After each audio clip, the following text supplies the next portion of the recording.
Bismillahirrahmanirrahim. Assalamualaikum warahmatullahi wabarakatuh. Alhamdulillah rabbil alamin. Wassalatu wassalamu ala asyrafil anbiya'i wal mursalin sayyidina Muhammadin wa ala alihi wa ashabihi ajma'in. Faqala Allah ta'ala fi kitabihil karim ba'da a'udzu billahi minasyaitonir rajim. Ya ayyuhalladzina amanu taqullaha haqqa tuqatih wa la tamutunna illa wa antum muslimun. Wa qala ta'ala fi ayatin ukhra wa idza qara'tal qur'ana ja'alna bainaka wa bainal ladzina la yu'minuna bil akhirati hijaban mastura. Amma ba'd. Jamaah rahimakumullah, alhamdulillah pagi hari ini kembali kita bersyukur Allah masih membimbing kita untuk mengawali hari dengan sholat subuh berjamaah. Mudah-mudahan sholat kita tadi diterima Allah Subhanahu wa Ta'ala. Kita lanjutkan dengan duduk sejenak dalam majelis ilmu, dan hari ini kita meneruskan kajian kitab Ensiklopedia Akhir Zaman, yang mana kita sedang di pasal 2 halaman 598 yang judulnya kejadian alam dan hubungannya dengan tanda asap.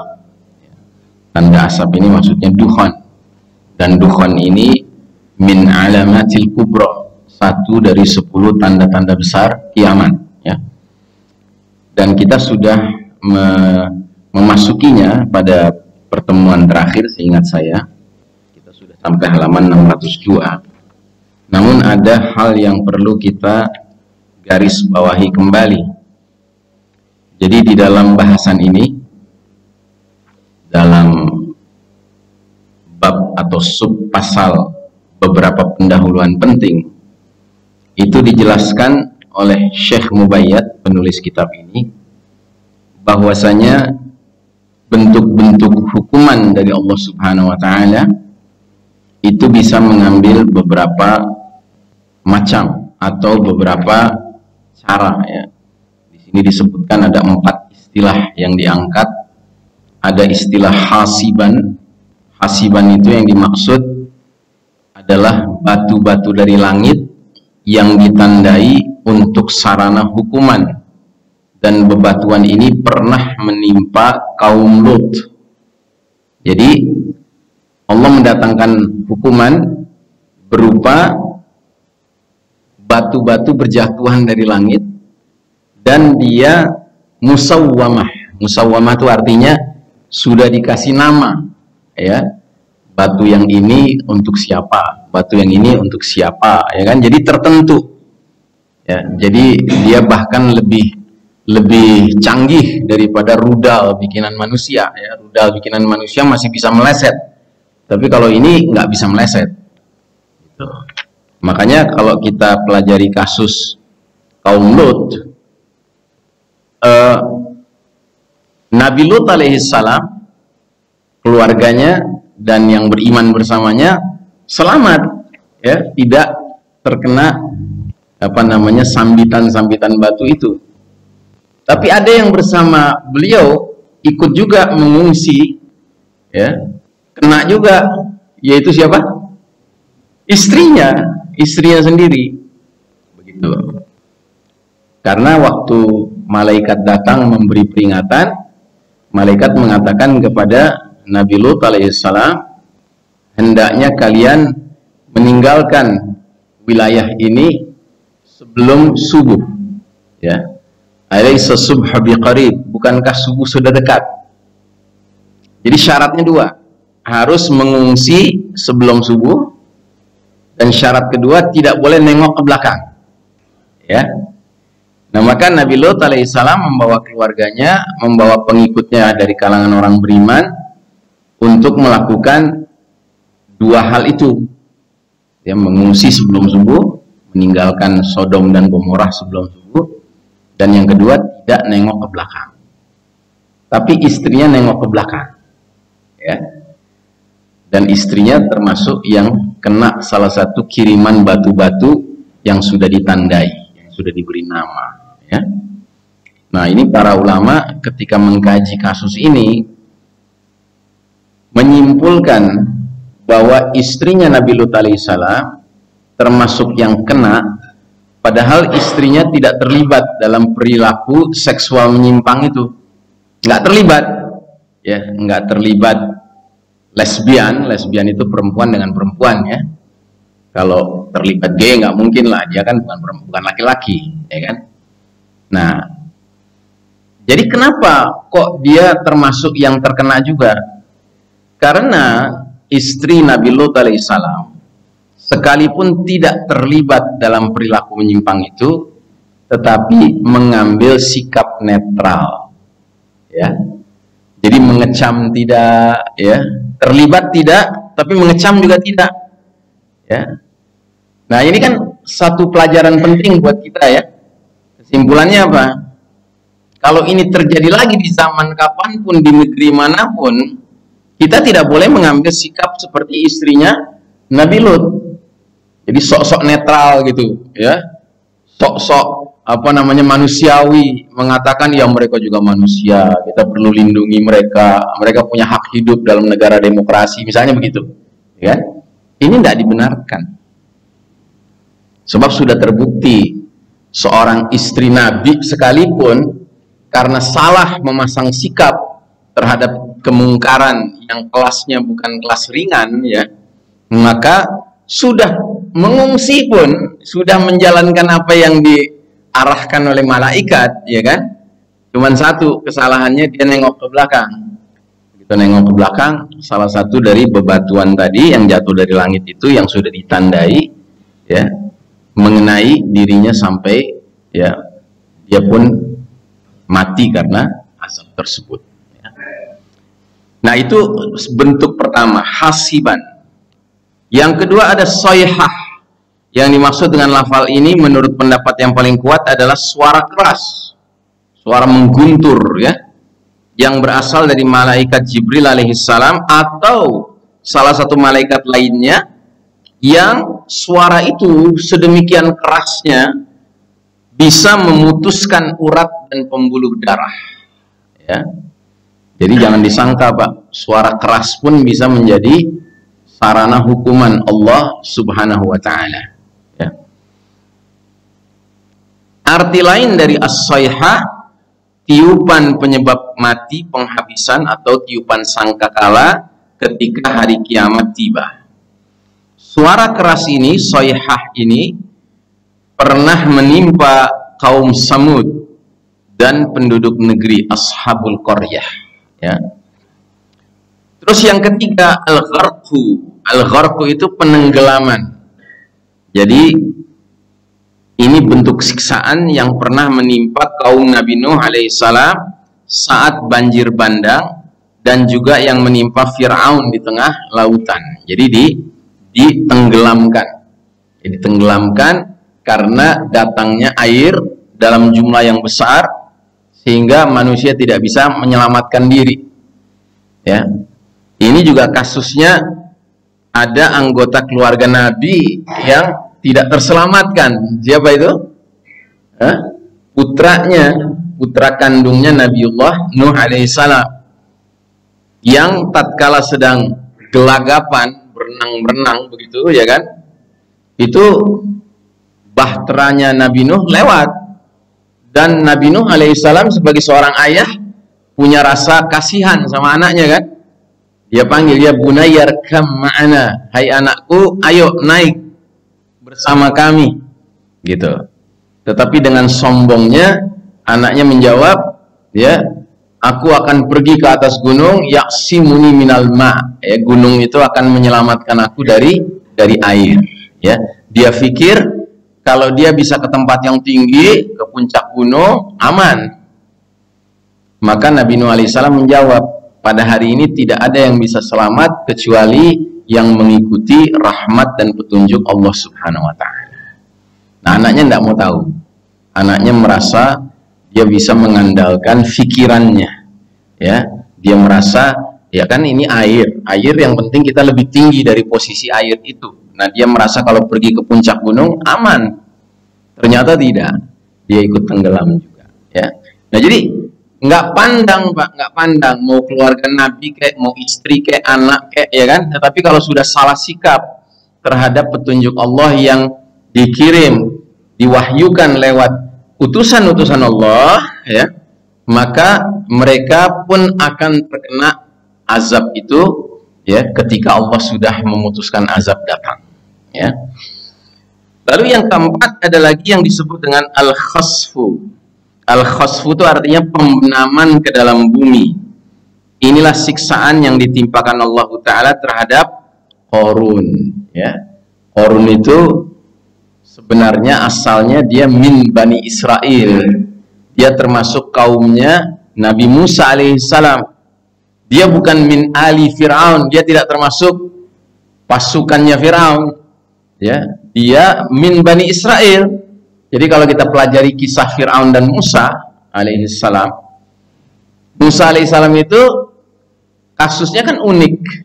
Dia dari Bani Israel, tetapi Allah Ta'ala justru selamatkan bayi Musa, ya, dengan cara Allah perintahkan Ummi Musa, ibunya Musa alaihissalam, untuk melemparkan anaknya itu dengan keranjang ke Sungai Nil. Ya, karena pada tahun itu tahun di mana semua bayi laki-laki Bani Israel yang lahir akan disembelih, dibunuh oleh para tentara, ya, densusnya Firaun, gitu, ya kan, akan dibunuh, begitu. Nah, emaknya Firaun merasa khawatir, begitu.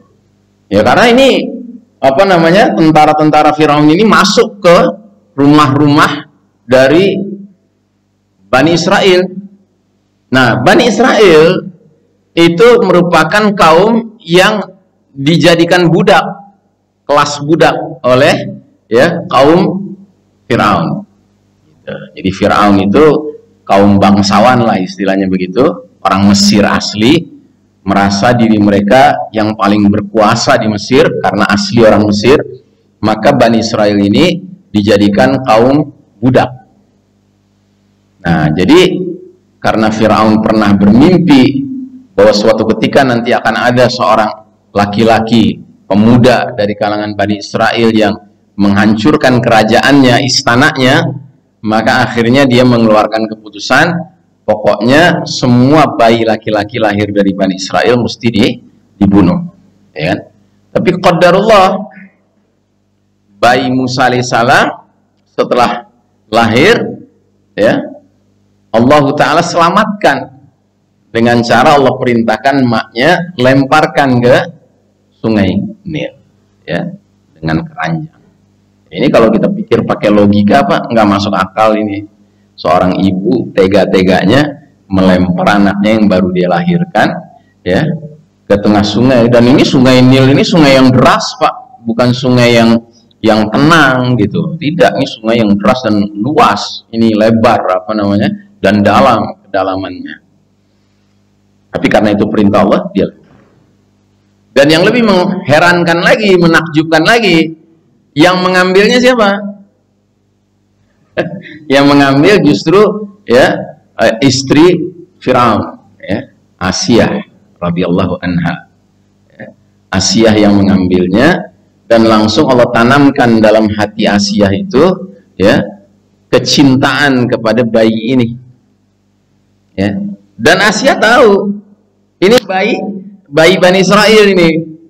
Kenapa? Kelihatan dari warna kulitnya yang berbeda dengan kulit orang Mesir pada umumnya. Nah, ini warna kulit budak ini. Tapi karena sudah tertanam rasa cinta, menjadi qurrat a'yun, ya kan? Qurrat a'yun itu artinya penyejuk mata, ya kan? Dia langsung melindungi, menyayangi. Bahkan lebih daripada itu, dia bawa ke hadapan Firaun, ya kan? Dan dia katakan kepada Firaun, bayi ini qurratu aili, ya kan, adalah penyejuk mataku. Walaka, dan mudah-mudahan juga jadi penyejuk mata engkau, wahai Firaun. Nah, Firaun ini lagi ngumpul sama menteri-menterinya, ya, kabinetnya lagi ngumpul, Pak. Menko-nya juga hadir waktu itu, ya kan? Ya, si Opung itu hadir, ya kan? Dan mereka sedang membicarakan Pokoknya kebijakan kita membantai semua laki-laki bayi yang lahir dari Bani Israel, kaum budak ini harus terlaksana dengan baik. Tahu-tahu masuk istrinya Fir'aun ke dalam ruangan rapat kabinet, bawa bayi itu. Semuanya bingung. Kelihatan warna kulitnya, warna kulit Bani Israel. Nggak tanggung-tanggung disodorkan ke mukanya Firaun. Ya. Sambil mengatakan bayi ini qurrata ayunil li, ya kan, bayi ini penyejuk mata bagiku, mudah-mudahan juga bagi engkau wahai Firaun, ya kan.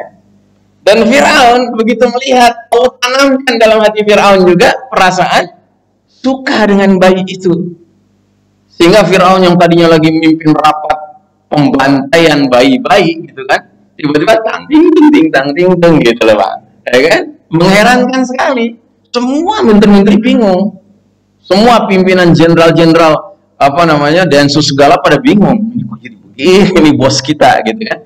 Tapi ya memang begitulah, Allah memang punya skenario, rencana untuk menyelamatkan Musa alaihissalam. Bahkan Musa alaihissalam akhirnya, ya, sebagaimana kata Imra'at Fir'aun, istrinya Fir'aun, ya, dia telah menjadi penyejuk mata bagiku, mudah-mudahan dia bisa menjadi waladan, ya, menjadi anak bagi kita, anak angkat lah gitu istilahnya begitu. Dan ini belum selesai ceritanya. Setelah akhirnya Fir'aun pun nggak ada perasaan menyesal gitu kan, udah sana, ini lagi rapat gitu kan, disuruh pergi istrinya gitu, tapi udah dijamin gitu, udah oke, ya kan, kita besarkan. Dia lihat warna kulit Bani Israel, jadi kayak ditutup matanya untuk tidak memahami bahwa ini mestinya jadi target operasi, ya kan, mesti jadi target operasi Pak, jelas warna kulitnya gitu. Nah, belum selesai ceritanya, istri Fir'aun kemudian berusaha membesarkannya. Bayi seumur begitu, apa yang diperlukan? Susu, ya. Nah, semua yang ada di istana yang punya bayi, ya kan, ya, yang sedang subur susunya, ya kan, ditawarkan untuk menyusui bayi ini, tapi ini bayi nggak mau. Semua yang ada di situ ditolak. Nah, sementara Allah Ta'ala juga memerintahkan Ummi Musa, ibunya Musa, setelah melempar Musa ke Sungai Nil, ya, dia perintahkan anak perempuannya, kakaknya Musa, untuk awasi Musa, gitu, awasi keranjang ini. Nah, dia ikuti, dan dia mengawasinya tentu harus hati-hati kan. Dia mengawasinya bukan dengan cara dia naik sampan di belakang dari keranjang itu sama juga memperlihatkan kepada tentara-tentara Fir'aun, ini ada bayi yang mesti diperhatikan kan gitu. Enggak, dia sengaja pura-pura kayak nggak memperhatikan, dia susuri di pinggir Sungai Nil gitu. Nggak taunya bayi itu masuk ke dalam istana, ya kan, bingung mesti berbuat apa dia, ya kan. Tapi sudah dengar berita-berita, ya kan, bahwa di dalam itu nggak ada yang bisa menyusui bayi itu, sementara suara bayi itu menangis makin terdengar, dan dia tahu ini suara adiknya. Akhirnya dengan polosnya dia bertanya kepada orang-orang di istana, maukah aku tunjukkan barangkali ada ibu susu yang cocok untuk dia. Ya, ini semua Allah yang atur. Akhirnya karena sudah merasa mentok gitu ya, udahlah, usulan anak perempuan kecil pun kita terima saja lah. Ya udah, coba panggil. Nah, ibunya Musa sendiri yang datang, gitu. Sehingga ibunya Musa pun mendapat tempat di istana, menjadi pengasuh, pemberi susu Musa alaihissalam. Nah, jadi saudaraku rahimakumullah, Musa alaihissalam akhirnya dibesarkan di dalam istananya Fir'aun sendiri. Dan Allah Ta'ala memelihara keselamatan Musa alaihissalam. Nah, tapi di kalangan Bani Israel ada seorang pengusaha yang berhasil keluar dari kondisi kemiskinannya, Bani Israel umumnya miskin, Pak, makanya dijadikan budak-budak. Tapi ini ada satu namanya Qarun, ya kan? Itu diberikan oleh Allah, ya, izin untuk memiliki kelapangan rezeki. Nah, sehingga Qarun ini sekalipun min Bani Israel, ya kan, tetapi kalangan elit ahli Fir'aun, ya, bangsa Fir'aun, memandang dia nggak layak hidup bersama dengan budak-budak, maka dia terangkat posisinya, ya, dia hidup di tengah-tengah ahli Fir'aun, ya, bangsa Fir'aun, bangsa Mesir, karena kekayaannya, ya. Kan begitu orang kaya, Pak. Kalau orang kaya sombong itu cuma maunya bergaul dengan orang kaya juga yang sombong juga. Nah, maka Fir'aun, ya, menjadikan Qarun ini dekat dengan dirinya. Dan Qarun pun akhirnya menjadi seorang yang besar kepala, ya, karena dia sukses, ya. Sampai dalam Al-Quran digambarkan bahwa Qarun ini kunci-kunci perbendaharaan kekayaannya saja itu yang ngangkat tuh mesti algojo, badannya besar-besar, Pak, saking beratnya kuncinya, banyaknya kuncinya, Pak, apalagi perbendaharaan kekayaannya, Pak, baru kuncinya saja, kunci peti-petinya itu, Pak, itu jumlahnya begitu banyak dan berat, ya kan, itu yang mengangkat mesti sekian banyak orang. Jadi memang digambarkanlah Qarun ini, ya, sangat amat crazy rich gitu kalau istilah zaman sekarang, ya, orang kaya kelas Mark Zuckerberg, ya, kelasnya Bill Gates, kelasnya Elon Musk, ya kan, yang kayak gitu-gitulah, ya kan. Dan dia kalau berjalan di tengah apa namanya warga pada umumnya, dia berjalan dengan iring-iringannya, ya, wing, gitu, ya kan. Ya kan, lengkap forerunnernya semuanya gitu, ya kan, melindungi dia gitu. Sedemikian rupa sehingga kebanyakan rakyat setiap Qarun dan iring-iringannya lewat itu merasa iri, ya kan. Mereka semuanya mengatakan, aduh enaknya jadi Qarun, nah, begitu, ya kan, ya. Makanya kita jangan membiasakan, Pak, kalau ada iring-iringan kita merasa, wah, enak juga jadi seperti dia, gitu. Ya, nggak ada perlunya, Pak, nggak ada perlunya kita merasa iri dengan kelapangan rezeki yang Allah berikan pada orang lain. Masing-masing kita ini sudah dijatah rezekinya sama Allah Subhanahu wa Ta'ala. Nah, tapi Qarun dengan segala kesombongannya itu, ya, selalu mengatakan bahwa kekayaan yang aku capai ini semata-mata karena apa? Karena kehebatan aku, kepiawaian aku dalam berbisnis, dalam manajemen, begitu, ya kan? Ya, aku ngerti caranya jualan PCR, gitu, ya kan? Sehingga bisa laku keras di masyarakat, nah, gitu, ya kan? Sehingga banyak penghasilan bisa dia dapat, ya kan? Pendek kata, dia tuh merasa bahwa dia menjadi kaya nggak ada hubungan dengan Allah, semata-mata karena kehebatan dirinya. Nah, akhirnya Allah kasih pelajaran. Allah datangkan al-khasf, pembenaman, ya, harta kekayaan Qarun plus Qarunnya sendiri dan semua yang menjadi pembantu-pembantunya, ya, semuanya akuntannya, ya kan, semuanya pembukuannya, semuanya, Pak, tenggelam bersama Qarun, bersama harta kekayaannya. Makanya akhirnya sekarang menjadi cerita, Pak, orang nyari harta karun, ya kan, harta karun itu harta Qarun, ya, dicari-cari gitu, ya kan. Dan ceritanya melebar, akhirnya mencari hartanya Bung Karno, wah, ya, nggak ada habis-habisnya, Pak, ya. Makanya kita janganlah jadi abdid dinar, ya, abdid dinar, abdid dirham, ya kan, jangan jadi hamba harta, jangan jadi hamba uang, ya. Kita harus jadi hamba Allah, ya, yang tawadu. Nah, jadi ada 4 bentuk hukuman yang Allah bisa datangkan. Saya ulangi lagi, hasiban, ya, batu-batu berjatuhan dari langit, sayha, suara mengguntur keras yang sampai memutuskan urat nadi, mendatangkan kematian. Kemudian al-gharqu, penenggelaman karena air yang datang menimbulkan penenggelaman. Dan yang keempat bisa khasf, ya, apa, pembenaman Pembenaman itu artinya buminya itu tiba-tiba tersedot ke bawah begitu ya.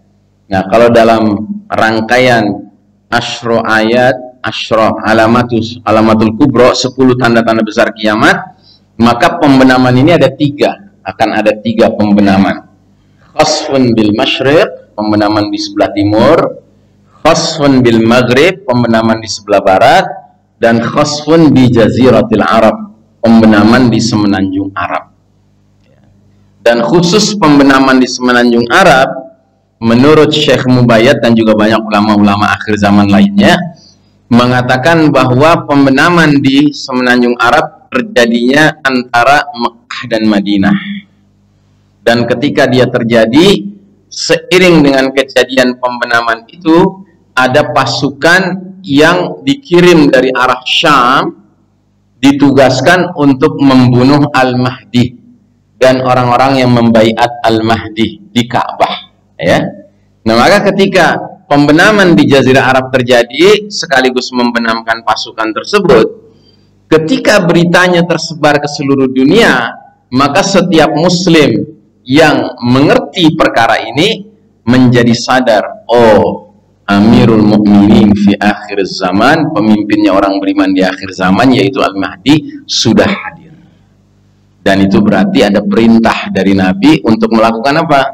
Melakukan pembaiatan. Ya, kita harus pergi ke sana, hijrah, ya kan, membaiat Al-Mahdi. Dan saya termasuk orang yang sangat sangka baik kepada Allah Ta'ala. Peristiwa ini tampaknya nggak lama lagi, Pak. Makanya semua kita harus mempersiapkan diri dan keluarga kita. Ya, sekalipun kita sekarang ini tidak terbayang ya bisa melakukan hal itu, tapi kalau memang Allah mudahkan, nggak ada yang bisa menghalangi. Dan sebaliknya, kalau Allah tidak izinkan, sekalipun kita menyiapkan uang miliaran, sekalipun kita sudah macam-macam yang kita persiapkan ya, tapi kalau Allah nggak izinkan ya nggak bisa berangkat. Nah, jadi saudaraku rahimakumullah, ini apa namanya yang sudah kita bahas waktu itu. Nah, sekarang kita memasuki ada catatan pinggir yang dibuat oleh Syekh Mubayyad. Atau sebelum itu kita teruskan dulu poin di halaman 602 yang judulnya adalah poin kedua ya, poin kedua halaman 602. Ancaman dijatuhkannya bebatuan dari langit selalu ada, dan termasuk kebodohan bila manusia menganggapnya tidak mungkin terjadi ya. Jadi dia sudah pernah terjadi dahulu kala, maka kita tidak boleh beranggapan ya sudah terjadi dahulu kala, nggak akan terulang lagi. Tidak, ini sesuatu hal yang mungkin saja bisa terulang kembali ya. Nah, dalam surat 67 surat Al-Mulk ayat 17 Allah Ta'ala berfirman, 67 ayat 17,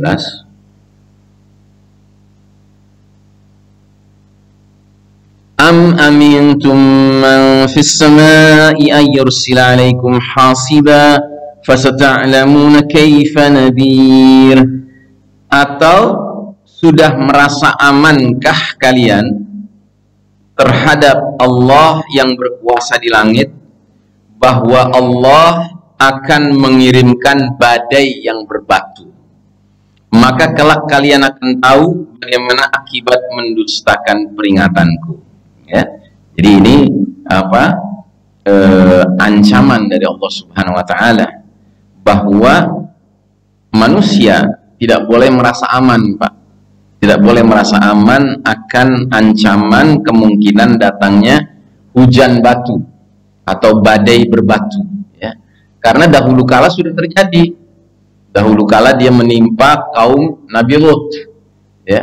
Dan kalau kita baca ayat tentang datangnya azab kepada kaum Nabi Lut itu, bahasa Al-Qur'annya itu sangat mengerikan, Pak. Aliyaha safilaha. Bagian bawah bumi Sodom dan Gomorrah menjadi bagian atas, artinya dijungkir balikan, Pak. Dijungkir balikan, negerinya tuh dijungkir balikan. Nah, karena dijungkir balikan, manusia yang tadinya ada di atas, kira-kira kemana mereka? Ya jatuh, berjatuhan. Nah, dalam keadaan berjatuhan itulah tiba-tiba Allah datangkan hasiban, hujan batu. Ya, dan batu-batu itu sijilin mandud musawwamah. Batu-batu keras terbuat dari tanah liat, ya. Dan masing-masing batu ada alamatnya, ada namanya, ya. Dan siapapun yang namanya sudah tertera di batu itu nggak akan bisa lolos. Pasti dia akan kena, ya, batu itu. Ya. Nah, jadi ini pernah terjadi, Pak, dahulu kala terhadap satu kaum yang untuk pertama kalinya dalam sejarah umat manusia terlibat dalam perilaku seks yang nggak dikenal sebelumnya, ya, yang disebut dalam istilah syariat kita dengan liwat, ya. Kenapa disebut liwat? Karena yang melakukannya kaum Nabi Lut, jadi disebutnya liwat. Ya, liwat itu kalau istilah sekarang homoseksual, jadi laki-laki doyan dengan laki-laki, berhubungan seks dengan sesama jenis, ya. Dan ketika Nabi Lut memperingatkan kaumnya tentang perilaku menyimpang mereka ini, Nabi Lut itu menggunakan bahasa, apakah kalian melampiaskan nafsu kalian kepada laki-laki bukannya kepada perempuan? Innakum qaumun musrifun. Sesungguhnya kalian ini adalah suatu kaum yang melampaui batas. Ya, kaum yang melampaui batas. Jadi dengan kata lain, dalam kacamata Al-Quran, dalam kacamata syariat kita, Pak, perilaku penyimpangan seks yang dilakukan oleh kalangan kita jangan pakai 4 huruf, Pak. Ya, kalau Anda pakai 4 huruf di sosial media, itu nanti sama WhatsApp dihapus, Pak. Gitu. Sekarang ini ada istilah yang bisa kita pakai, ya, lagi bete. Nah, gitu, lagi bete. Ya, kalau saya bisa juga mengusulkan legabut, ya kan, legabut, ya kan. Nah, 4 hurufnya digedein nggak apa-apa, tapi jangan ditulis 4 huruf saja, Pak. Kalau Anda tulis 4 huruf, itu ada alat search dari WhatsApp, dari TikTok, ya kan, dari apa namanya Twitter, gitu kan, yang akan langsung menghapus, Pak. Ya, karena legabut ini atau lagi bete ini sudah jadi program, Pak, sudah jadi program PBB. PBB sudah menjadikan ini program, Pak, bayangkan, ya. Makanya alangkah anehnya kalau kita masih percaya juga dengan berita-berita mainstream, berita-berita di media umum, gitu kan. Ya, ini semua mereka ini sudah masuk dalam skenario elit global, Pak, yang justru menganggap legabut ini atau lagi bete ini sebagai perilaku biasa-biasa saja, hak asasi istilahnya, ya. Setiap orang punya apa namanya hak hidup, ya kan, termasuk yang berperilaku kalau menurut Nabi Lut alaihissalam, innakum qaumun musrifun, kalian ini adalah kaum yang melampaui batas. Jadi di mata syariat kita, perilaku legabut ini, lagi bete ini, Pak, ini lebih berat daripada berzina. Berzina itu laki perempuan menjalin hubungan kelamin tanpa pernikahan, ya kan? Itu namanya berzina, Pak. Ya. Dan kalau laki perempuannya dua-duanya muhson, muhson itu artinya si laki punya istri, si perempuan punya suami, dan terbukti mereka melakukan tindakan zina itu, Pak, dalam syariat Islam hukumannya diapakan, Pak? Dirajam sampai mati. Tahu dirajam, Pak? Dirajam, tahu dirajam? Dilempari batu. Jadi diikat, cuman separuh badannya nongol dari bumi, ya kan? Kemudian sebagian kaum beriman, ya, disuruh untuk melempari batu sampai mati. Ngeri nggak itu hukumannya? Ngeri nggak? Ngeri sekali, Pak, ngeri sekali. Kita yang nggak pernah melihatnya dan mudah-mudahan nggak pernah perlu melihatnya, membayangkannya saja sudah mengerikan, Pak. Tapi ini, ya, adalah bentuk hukuman yang masih lebih ringan daripada mereka yang terbukti terlibat dalam lagi bete, terlibat dalam liwat. Ya. Karena apa? Karena di zaman para sahabat hidup dahulu kala, Nabi sudah wafat, terjadi perdebatan tentang bagaimana hukuman yang paling pantas untuk seseorang yang terbukti liwat. Nah, maka para sahabat dikumpulkan. Ternyata usulan datang dari sahabat bernama Ibnu Abbas radhiyallahu anhuma. Ibnu Abbas ini waktu usia 10 tahun pernah didoakan sama Nabi sallallahu alaihi wasallam sambil dipegang dadanya oleh Nabi, "Ya Allah, bukakan hati pemuda ini agar mudah memahami kitab-Mu, Al-Quran." Makanya Ibnu Abbas terkenal sebagai ahli tafsir di kalangan para sahabat. Nah, Ibnu Abbas mengusulkan, kalau kita pelajari bagaimana Allah mengazab kaum Nabi Lut, ya, Allah mengatakan aliyah safilah, dijungkir balikan negeri mereka, terus mereka berjatuhan, lalu kemudian mereka dihantam dengan badai batu atau hujan batu, ya kan? Nah, maka saya mengusulkan, kata Ibnu Abbas, kalau ada orang liwat, terbukti di pengadilan dia liwat, ya kan? Maka kita cari di negeri kita ini, di tempat tinggal kita ini, mana daerah yang paling tinggi, bukit yang paling tinggi. Nah, dari situ kita lempar dia. Karena nggak mungkin manusia menjungkir balikan wilayah, kan nggak mungkin. Ini kan apa namanya, pekerjaan malaikat perintahan Allah, suruhan Allah melakukannya, ya. Nah, jadi akhirnya cari tempat yang tinggi, dilempar dia. Begitu dia jatuh di bumi, dirajam sampai mati. Ya. Tadi saya sudah gambarkan orang berzina hukumannya dirajam. Nah, ini hukumannya lebih dari dirajam, Pak. Harus dilempar dulu dari tempat tinggi, dia jatuh, dirajam. Untuk menggambarkan betapa lagi bete ini, Pak, liwat ini, Pak, ini sesuatu yang melampaui batas, sudah luar biasa, pantas dikecamnya, pantas apa namanya, dicelaknya, Pak, ya kan? Makanya sekali lagi saya ingatkan diri saya dan kita bersama di sini, ya, ini sekarang sudah mulai menjadi hal yang biasa-biasa saja di negeri ini, Pak. Bukan hanya di negeri ini, di seluruh dunia hari ini. Konon sekarang di seluruh dunia, Pak, sudah ada 20 sekian negara yang melegalkan, menghalalkan pernikahan sejenis kelamin. Sudah ada 20 sekian negara, Pak. Ya. Nah, ini dikhawatirkan tren ini, kecenderungan ini akan terus bertambah, ya. Makanya kalau kita orang-orang beriman tenang-tenang saja dengan fenomena dianggap biasa-biasa saja perkara liwat ini, Pak, bisa-bisa di negeri ini juga lama-lama dihalalkan. Apalagi kalau anggota parlemennya sudah pada dibilang laki-laki nggak berjenggot, ya kan, tangannya gini-gini, ngeri sekali, Pak, ya kan, kalau udah kayak begitu, ya kan, nggak jelas, ya kan, nggak jelas, ya. Makanya saya peringatkan pada kita semua laki-laki di sini, Pak, kalau pergi tukang cukur, udah ngeliat tukang cukurnya kelakuannya agak manis banget begitu, Pak, mendingan pindah aja tukang cukur lain. Saya sadar, benar, Pak, ya, karena di zaman kita sekarang ini, Pak, bukan hanya anak gadis yang harus kita jaga, Pak.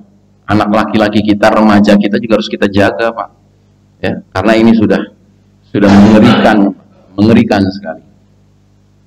Seperti pernah saya alami, saya khutbah Jumat di sebuah hotel di Jakarta Pusat.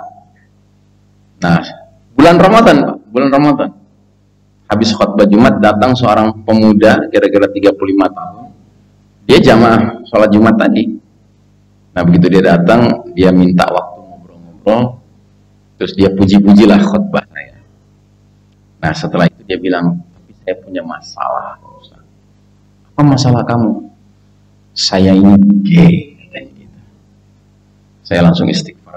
Saya, wah, udah sempet salaman, ya kan? Dan waktu itu belum ada salaman begini, belum ada, Pak, gitu, ya kan?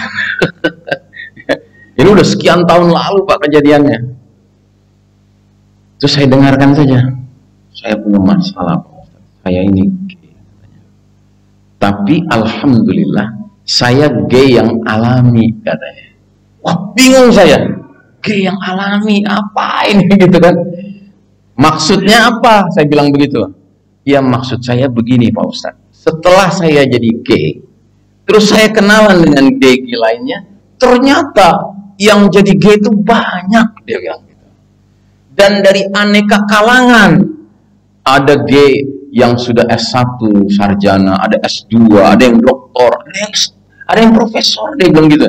Ada pengusaha, ada orang biasa-biasa saja, dia bilang gitu kan. Jadi saya gay alami. Dan saya sangat nggak setuju dengan teman-teman saya sesama gay. Yang mana di bulan Ramadan masih main juga, dia bilang gitu. Ya kan? Saya bilang sama mereka nggak boleh ini. Nanti kalau Ramadan udah lewat baru main lagi. Inna lillahi wa inna ilaihi raji'un. Ya kan? Jadi begitu Pak. Nggak ada perasaan bersalah sama sekali, nggak ada. Malah dia sudah cari pembenaran tentang perilaku menyimpangnya itu Pak. Ya. Karena saya pengalaman pertama, saya sampai bingung harus berbuat apa gitu, ya kan? Yang pasti ketika dia pamit saya nggak mau salaman lagi, itu yang pasti, ya kan? Dalam rangka menjaga diri saja. Nah, jadi saudaraku rahimakumullah,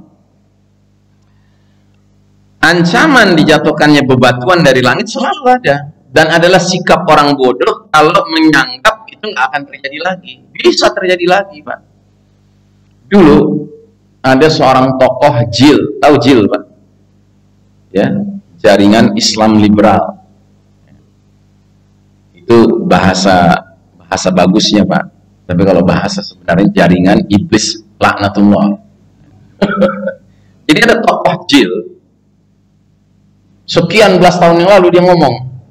Dia bilang, kalaulah perilaku lagi bete itu pantas mendapatkan siksaan dari Allah Ta'ala, kenapa kok di Belanda yang begitu ramainya orang terlibat dalam perilaku lagi bete ini, Allah nggak datang-datangkan siksaan?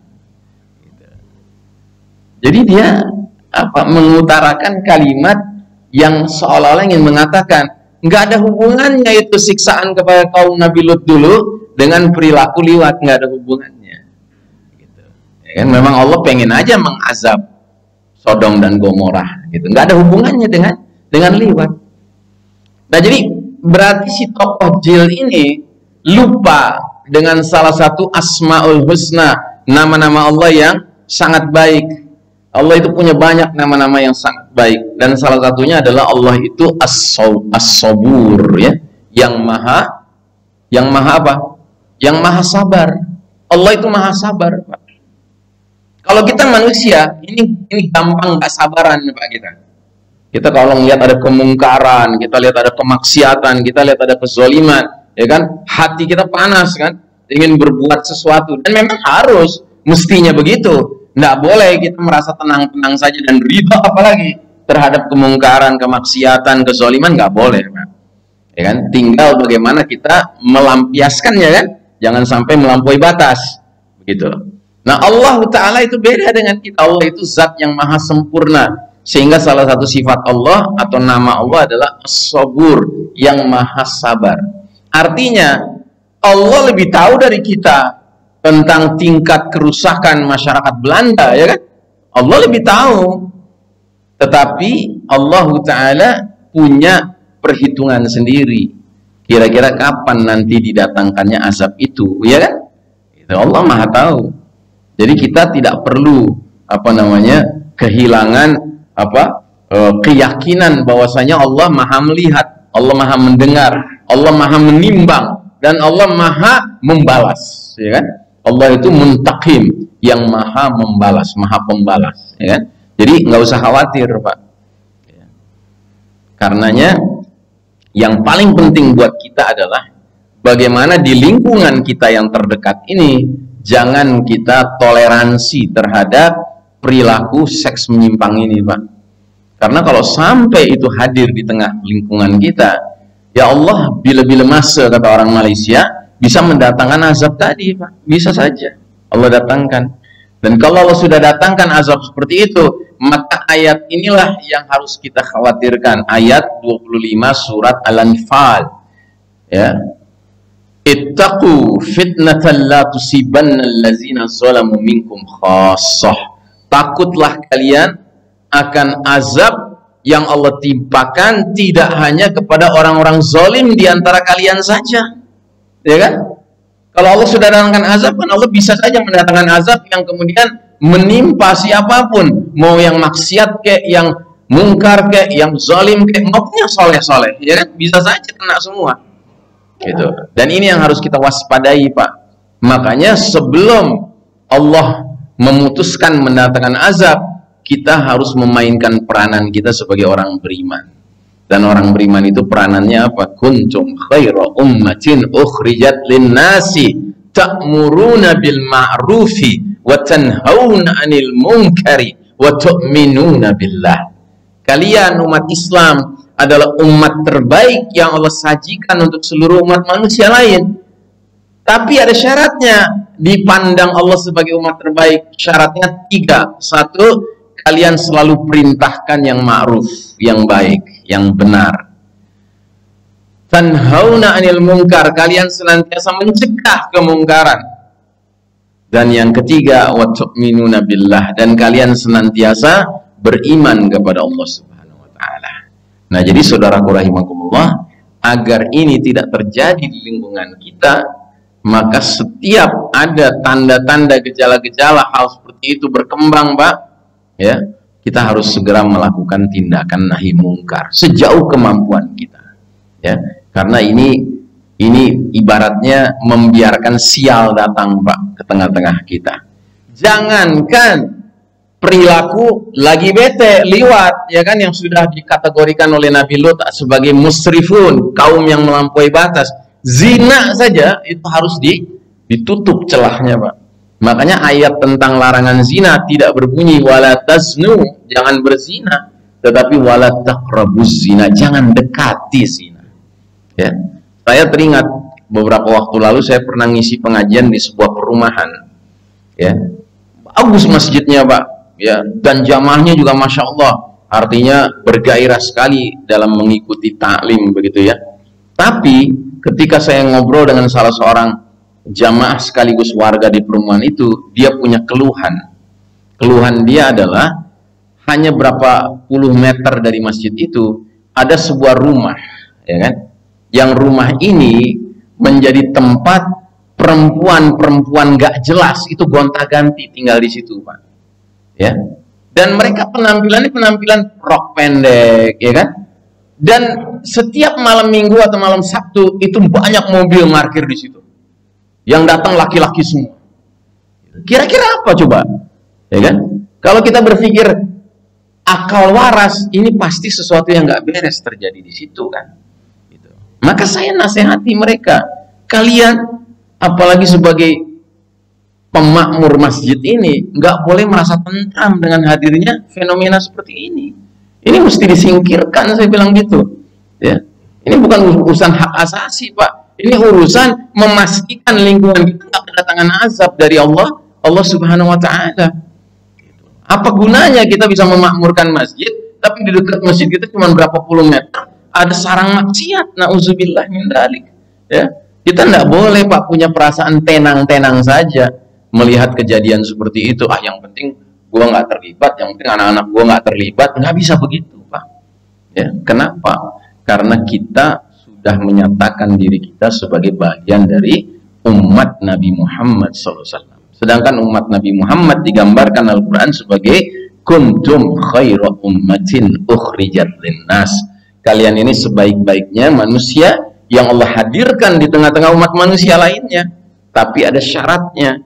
Kalian selalu amar ma'ruf, memerintahkan yang ma'ruf, kalian senantiasa nahi mungkar, mencegah kemungkaran, dan kalian senantiasa melakukan itu semua dengan fondasi iman pada Allah, bukan sok tahu, ya kan, bukan sok suci, begitu kan? Karena dulu Nabi Lut alaihissalam ketika menegur kaumnya supaya jangan meneruskan tindakan liwat mereka, jawaban mereka apa? Ah, kamu nih Lut, ya kan? Kamu ini sok suci, ya kan? Kan begitu. Jadi nggak usah khawatir Pak kita dibilang sok suci. Orang Nabi aja dibilang begitu, sok suci. Gitu. Ngerti Pak? Jangan merasa punya ganjelan. Ah nanti kalau gue tegur, gue dibilang sok suci. Emang iya nggak apa-apa. Kalau perlu kita jawab, ya mendingan gue sok suci daripada lo sok maksiat, gitu, ya kan? Sok zina, gitu. Masa berzina sok, masa maksiat sok, ya kan? Kalau kita keinginan untuk suci hidup, nggak ada urusan dengan sok, ya kan? Ini urusannya dengan memang kita maunya begitu, ya kita senang karena Allah Taala sendiri yang mengatakan wallahu yuhibbul mutatahhirin. Allah mencintai orang-orang yang suka mensucikan diri, ya kan? Allah mencintai dan kita ingin dicintai oleh Allah. Kita nggak ingin jadi bagian dari kaum yang dimurkai Allah, yang dilaknat oleh Allah, dicela oleh Allah Subhanahu wa taala. Nah, jadi saya kira untuk hari ini kita cukupkan di sini, Pak. Ya, karena situasi kondisi kita ini di era penuh fitnah di akhir zaman ini sudah semakin mengkhawatirkan, Pak. Ya, sekali-sekali perlu juga ya ditegur dengan teguran seperti ini, ya karena sudah terlalu banyak berita-berita yang sifatnya udah membuat kita panas saja Pak, kepala kita panas, hati kita panas, sementara kita nggak seperti orang bingung Pak, mesti berbuat apa kita? Ya percayalah, ya sesungguhnya kita harus mengambil sikap yang benar, ya dan sikap yang benar itu adalah tidak kompromi dengan kemungkaran, dengan kemaksiatan, dengan kezaliman, karena pada hakikatnya ini semua adalah sumber kesialan yang kalau Allah sudah melihat bahwa nggak ada lagi yang mau menegur, ya kan? Allah punya hak sepenuhnya untuk memutuskan mendatangkan azabnya. Nauzubillah. Demikian barangkali wassallallahu ala nabiyina Muhammadin wa ala alihi washabbihi ajmain. Silakan kalau ada yang mau bertanya jawab. Ada yang mau bertanya silakan. Silakan. Waalaikumsalam.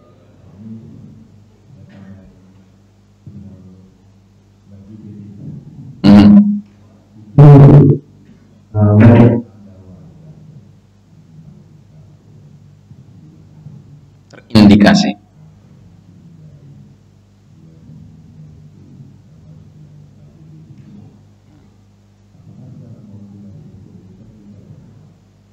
Apakah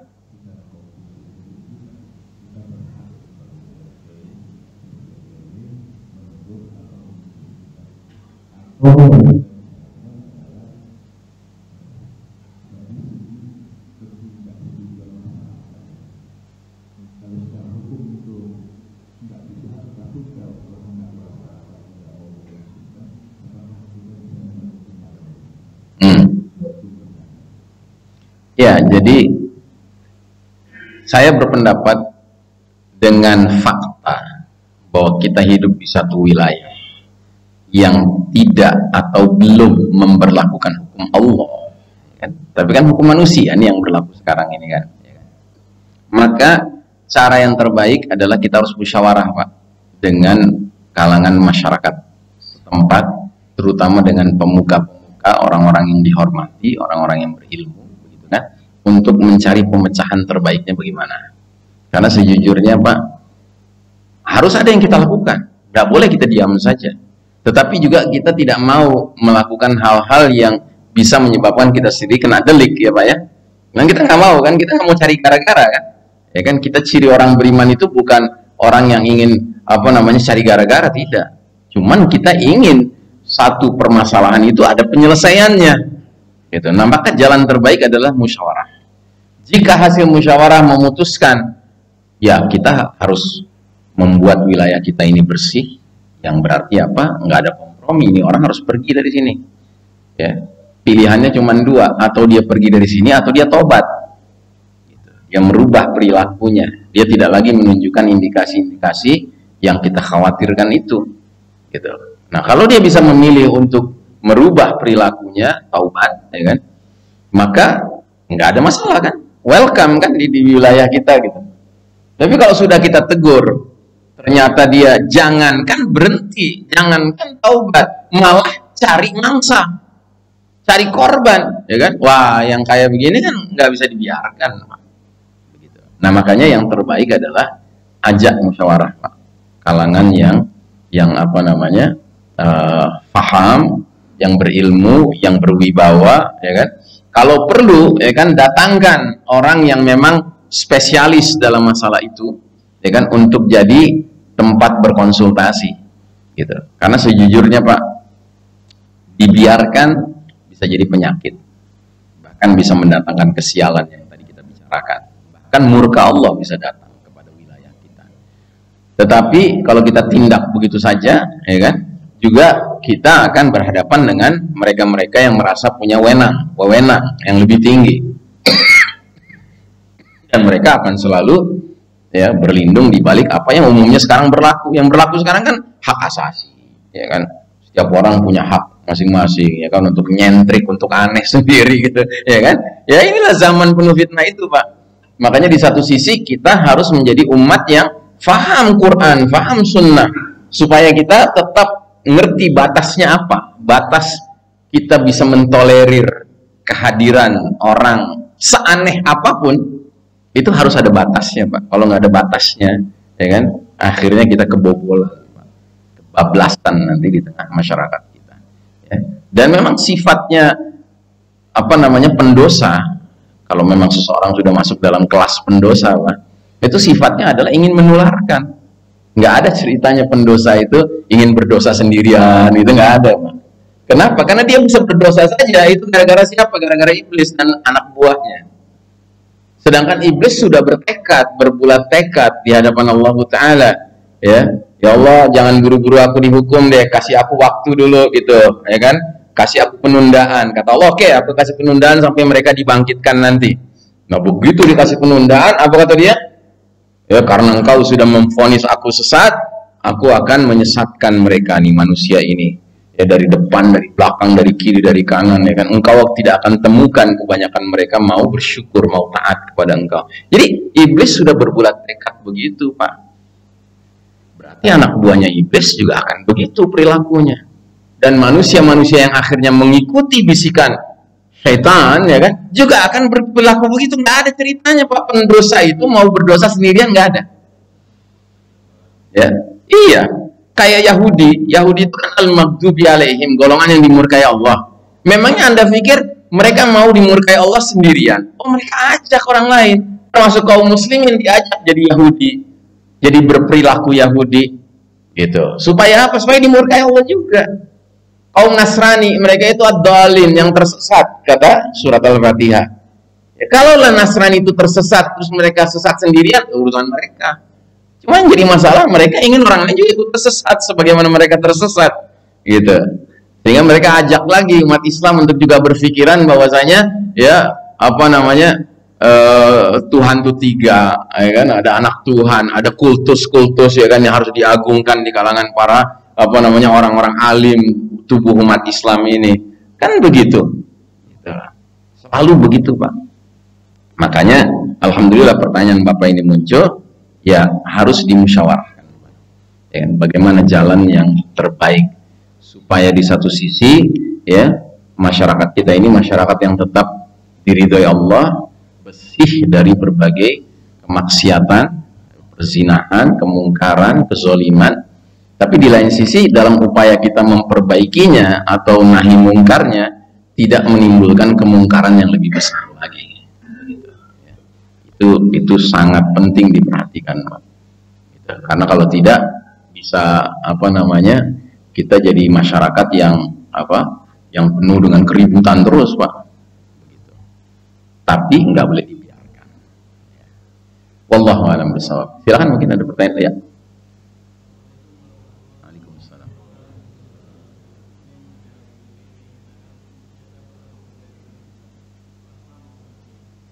Swasta asing.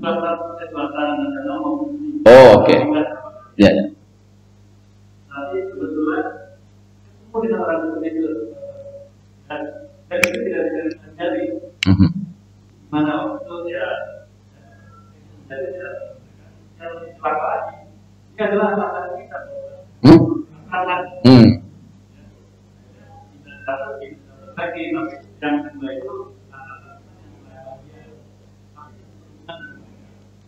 Karena kalau kita lihat Mereka tak pikirkan seperti itu. Yang mereka pikirkan adalah kerja. Ya. Jadi nggak melihat akhirnya apa? Kalau yang terlihat itu banyak mempengaruhi dengan lingkungan. Ya. Kita akhirnya mengambil sikap apa? Nah itu yang saya menanyakan sikap dari saya sendiri pada saat itu kita bawa ya, dan kita nggak bisa jadi kita nggak bisa mencapai bagaimana itu atau mungkin bekerja Ya.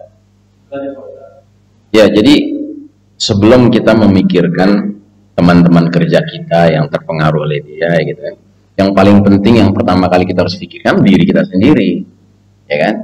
Dan seperti yang tadi Bapak katakan, lama-lama Bapak jadi toleran kan gitu. Nah, ini yang dimaui setan. Setan tuh inginnya kita akhirnya toleran. Gitu. Sebab kalau kita toleran, dia leluasa bergerak. Gitu. Nah, kalau saya melihat siapapun kita ketika menghadapi situasi seperti itu di tempat kerja kita, pilihannya cuma dua, Pak. Atau kita bisa kokoh untuk menegur orang itu supaya merubah perilakunya, ya kan? Atau kita hijrah, nggak ada pilihan lain. Sebab kalau kita tetap di situ, sementara kita nggak sanggup untuk menghentikan penularan dia itu, Pak, kita akan menyaksikan ya berjatuhannya korban berikutnya. Itu nggak bisa enggak, Pak. Karena memang sifat daripada penyakit lagi bete ini adalah doyan menularkan, Pak. Itu bukan rahasia, Pak. Itu bukan rahasia. Kalau di satu lingkungan sudah ada satu saja, Pak, ya kan, yang seperti itu, dan dia berhasil untuk mendekati satu orang lagi, jadi berdua, gitu kan, itu pasti nanti mereka akan ya bekerja sama untuk bisa memperbanyak lagi. Itu pasti, Pak. Kenapa? Karena mereka merasa benar. Mereka merasa benar. Padahal logikanya nih, Pak, kalau seandainya seluruh laki-laki di muka bumi ini ya menjadi seperti itu, kira-kira perjalanan umat manusia ini masih ada nggak, Pak? Berhenti, Pak. Karena mana mungkin laki dengan laki menyebabkan salah satunya hamil? Nggak mungkin. Ya, perempuan dengan perempuan salah satunya jadi hamil, nggak mungkin. Makanya alhamdulillah kita ini semuanya Bani Adam yang beristrikan Hawa, bukan Bani Adam beristrikan Ismail. Gitu, ya kan? Adam dan Hawa orang tua kita, bukan Adam dan Ismail, atau bukan Fatimah dan Hawa. Tidak, alhamdulillah Adam dan Hawa. Dan makanya Allah sampai menurunkan ayat, ya ayuhan nas ittaqu rabbakumul ladzi khalaqakum wa min nafsin wahidah wa khalaqa minha zawjaha, ya, wa bassa minhuma rijalan katsiran wa nisaan. Ya, hai manusia, bertakwalah kalian kepada Rabb kalian yang telah menciptakan kalian dari satu jiwa, satu manusia, Adam alaihissalam, dan dari jiwa yang satu itu Allah ciptakan pasangannya, ya kan? Kemudian Allah perkembangbiakkan anak-anak laki dan perempuan yang banyak. Gitu. Nggak ada ceritanya awal mula umat manusia itu dari laki-laki dengan laki-laki atau perempuan dengan perempuan. Jadi sesungguhnya mereka-mereka yang ikut lagi bete ini, Pak, ini memang sudah masuk dalam perangkap iblis. Karena iblis itu paling benci ngelihat umat manusia berkembang biak. Iblis itu gak suka, Pak. Iblis maunya umat manusia ini berakhir. Makanya kebencian iblis, hasadnya iblis itu bukan hanya kepada Adam alaihissalam, tapi kepada seluruh Adam dan Bani Adam seluruhnya, Pak. Sampai manusia terakhir nanti. Yang bisa dia sesatkan, dia akan sesatkan. Jangan kita pikir permusuhan iblis itu hanya kepada Adam alaihissalam. Adamnya sudah wafat kapan-kapan, kok masih ada terus penyakit iblis ini? Ya karena memang dia hasadnya bukan hanya kepada Adam alaihissalam, tapi kepada seluruh anak keturunan Adam alaihissalam. Makanya ada ayatnya Allah mengatakan, ya Bani Adam, ya, la yaftinannakum syaitan. Jangan kalian mau ditipu oleh syaitan sebagaimana syaitan dahulu telah menipu ayah kalian Adam alaihissalam. Ya, it's the same old story, Pak. ceritanya tuh sama, Pak. Yang berubah tuh lakonnya, yang berubah itu tempatnya, yang berubah itu tanggalnya, ya kan? Tapi kalau jalan cerita tuh selalu sama, Pak. Karenanya jangan kita berlindung di balik, oh ini udah tahun 2022, ini bukan zaman Nabi Muhammad, ya kan? Udah beda jalan ceritanya. Enggak, Pak, ceritanya sama, nggak berubah. Makanya ada ustadz yang sampai mengatakan, coba jamaah sekalian bayangkan kalau Anda hadir dilahirkan di zamannya Fir'aun dan Nabi Musa, kalian akan berpihak kemana? Ke Fir'aun, kepada Musa? Coba kalian hidup di zaman Nabi Ibrahim alaihissalam, kira-kira kalian berpihak pada Ibrahim atau kepada Namrud, penguasa zalim yang membakar Ibrahim? Ya kan? Kira-kira kalau kalian hidup di zaman Nabi Muhammad di Mekah, ya kan? Kira-kira kalian jadi pengikut Muhammad atau jadi pengikutnya Abu Jahal, Abu Lahab? Ya kan? Karena ceritanya sama, Pak. Nggak ada cerita itu berubah, nggak ada. Yang berubah lakonnya, yang berubah tanggalnya, yang berubah negerinya, gitu. Jadi jangan kita terus bilang, lo jangan kait-kaitkan dengan Fir'aun dan Musa dong. Ini lain, kita situasinya udah beda. Enggak, sama, Pak, situasinya. Tinggal mau pilih yang mana. Kita mau registrasi kemana? Mau daftar diri menjadi calon penghuni surga bersama para nabi, para siddiqin, syuhada, sholihin, atau mau registrasi menjadi bersama-sama para musyrikin, munafikin, dan kafirin. Terserah, ya kan?